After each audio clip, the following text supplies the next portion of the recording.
Išmoksime šaknį užrašyti laipsnių su trupmeniniu racionaliuoju rodikliu. Šaknį užrašyti laipsnių su trupmeniniu rodikliu mums padės štai šitą lygybę. Pagal ją, jeigu turime n-tojo laipsnio šaknį iš a laipsnė m, tai yra lygu a laipsnė m dalinta iš n, kur trupmeninio rodiklio vardiklis reiškia šaknies laipsnį, o pošaknio laipsnis reiškia trupmeninio rodiklio skaitiklį. Ši savybė galioja, jeigu a yra teigiamas skaičius, n yra natūralusis didesnis už vienetą skaičius, o m yra bet koks sveikasis skaičius. Pavyzdžiui, šaknis iš 5, čia yra tas pats, kas 5 laipsnėje 1/2. Kadangi pošaknis yra pakeltas pirmųjų laipsnių, o kvadratinė šaknis yra 2 laipsnio šaknis. Kubinė šaknis iš 10 yra lygi 10 laipsnėje 1/3. Ketvirto laipsnio šaknis iš 7 kubų yra 7 laipsnėje 3/4. Šią formulę, šią lygybę mes galime naudoti ir atvirkščiai. Pagal ją mes, turėdami laipsnį su trupmeniniu rodikliu, galim jį užrašyti šaknimi. Pavyzdžiui, 7 laipsnėje 2/3 lygų, žinome, kad trupmeninio rodiklio vardiklis reiškia šaknies laipsnį, taigi turėsime kubinę šaknį iš 7 kvadratu.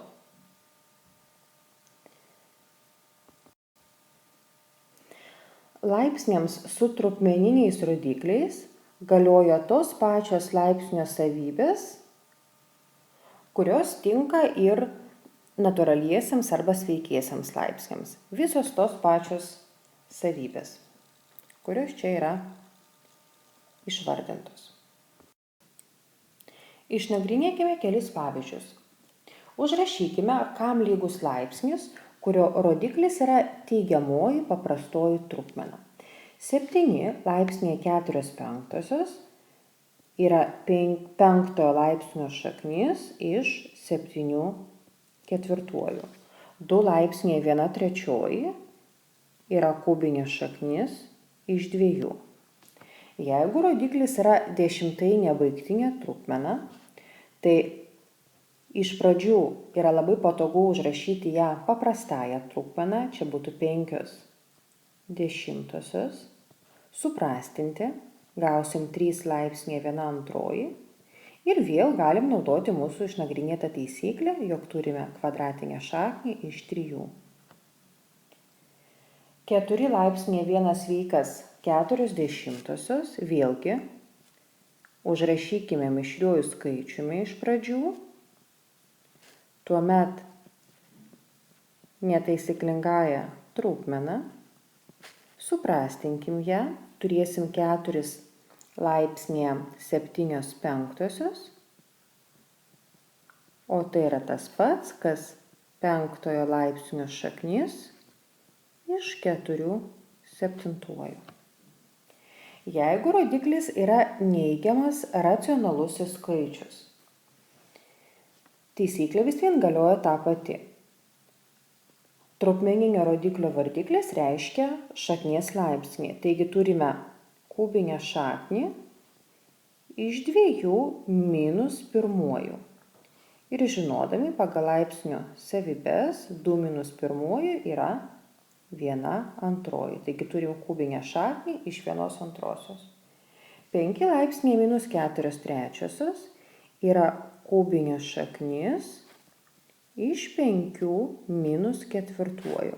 O tai yra tas pats, kas kubinė šaknis iš 1/625. Išnagrinėkime dar kelis pavyzdžius. Išreiškime laipsniu štai tokias šaknis. Tam, kad galėtumėme išreikšti laipsniu štai tokią šaknį, turime pasinaudoti šaknų savybėmis. Ir pirmoji savybė, kurią mes turim prisiminti, yra štai tokia.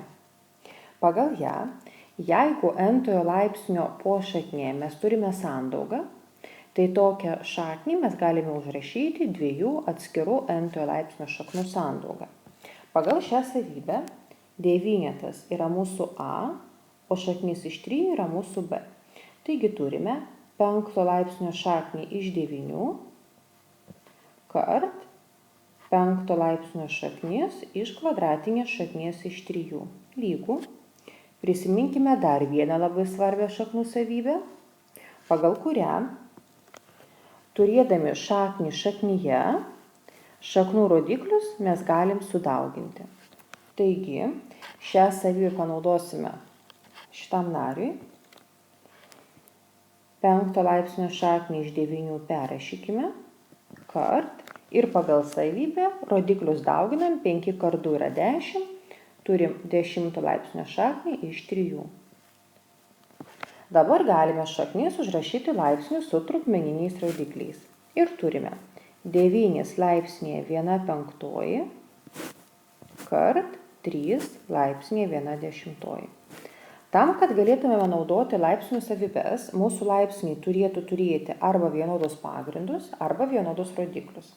Mes žinome, kad 9 yra 3 kvadratu, taigi taip ir parašykim, 3 kvadratu ir dar laipsnių 1/5 kart 3 laipsnėje 1/10. Keliant laipsnį laipsnių rodikliai yra dauginami, taigi turėsime 3 laipsnėje 2/5 kart 3 laipsnėje 1/10. Kai dauginame 2 laipsnius su vienodais pagrindais, laipsnių rodikliai yra sudedami. Taigi, prie 2/5 turim pridėti 1/10 ir su bendravardiklinė ir sudėję gausime 3 laipsnėje 5/10 ir suprastinę gausim 3 laipsnėje 1/2. Tai ir yra mūsų atsakymas. Išnagrinėkime kitą pavyzdį ir vėlgi šaknį užrašykime laipsnių. Pradėkime nuo tos pačios savybės ir užrašykime kaip dviejų šaknų sandaugą. Turėsime 5 laipsnio šaknį iš 3 kart 5 laipsnio šaknis iš kvadratinės šaknies iš 2. Naudojam antrąją mūsų savybę šaknų. Turėsim 5 laipsnio šaknį iš 3 kart 10 laipsnio šaknį iš 2. Dabar šaknis užrašykime laipsniais. Turėsime 3 laipsnėje 1/5 kart 2 laipsnėje 1/10. Tam, kad galėtumėme skaičiuoti toliau, turim suvienodinti arba pagrindus, arba rodiklius. Matome, kad trejetas ir dvejetų niekaip negali būti užrašytas, o dvejetas per trejetą. Pabandykime, sužaisti su rodikliais. Subendravardiklinkime. Turėsime 3 laipsnėje 2/10 kart 2 laipsnėje 1/10. Matome, kad štai šį narį mes galim užrašyti pagal laipsnių savybes štai taip, kad tai yra 3 kvadratu ir dar laipsnėje 1/10 kart 2 laipsnėje 1/10. Pakelkim trejetą kvadratu, gausim 9 laipsnėje 1/10 kart 2 laipsnėje 1/10. O pagal laipsnių savybes, jeigu pagrindai yra skirtingi, bet rodikliai yra vienodi, tai galime užrašyti, jog tai yra 9 kart 2 laipsnėje 1/10. Arba tas pats, kas 18 laipsnėje 1/10. Tai ir yra mūsų atsakymas. Išnagrinėkime kitą pavyzdį. Apskaičiuokime. Šitame pavyzdyje turime ir šaknį, ir laipsnį su trupmeniniu rodikliu. Tam, kad galėtumėme apskaičiuoti, turime arba šaknį užrašyti laipsnių su trupmeniniu rodikliu, arba laipsnį užrašyti šaknimi.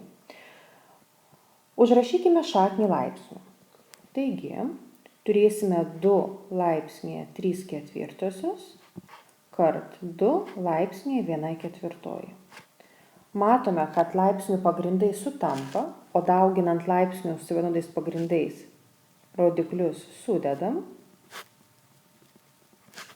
ir turėsime 2 laipsnėje 4/4 arba tiesiog 2, nes 4/4 yra 1, 2 pirmųjų yra 2. Išnagrinėkime kiek sudėtingesnį pavyzdį. Nustatykime, su kuriuo natūraliuoju skaičiumi n yra teisinga štai šitą lygybę. Pirmiausia, pasinaudosime šaknų savybėmis. Jau žinome, kad jeigu turime šaknį šaknyje, tai šaknų rodiklius galime sudauginti. Čia yra kvadratinė šaknis, 4 kart n kart 2 yra šaknis, kurios laipsnis yra 8n iš 2 lygu 2 laipsniai 1/24. Užrašykime abi lygybės pusės tokiu pačiu pavydalu. Ir štai šią šaknį užrašykime laipsnį su trupmeniniu rodikliu. Turėsime 2 laipsnėje 1 iš 8n ir tai yra lygu 2 laipsnėje 1/24. Jeigu laipsnių pagrindai yra tokie patys ir tie laipsniai yra lygus, tai ir rodikliai turėtų būti lygus. Vadinasi, 1 iš 8n turėtų būti lygu 1/24. Kadangi trupmenų skaitikliai yra lygus, vienas čia ir vienas čia, tai tam, kad ir pačios trupmenos būtų lygios, vardikliai turėtų būti lygus. Taigi 8n yra lygu 24, abi pusės daliname iš 8 ir gauname, jog n yra lygu 3. Pasižiūrėkime, pagal sąlygą mūsų prašo rasti tokį natūralų skaičių n, trejetas yra natūralusis skaičius, taigi čia ir yra mūsų atsakymas.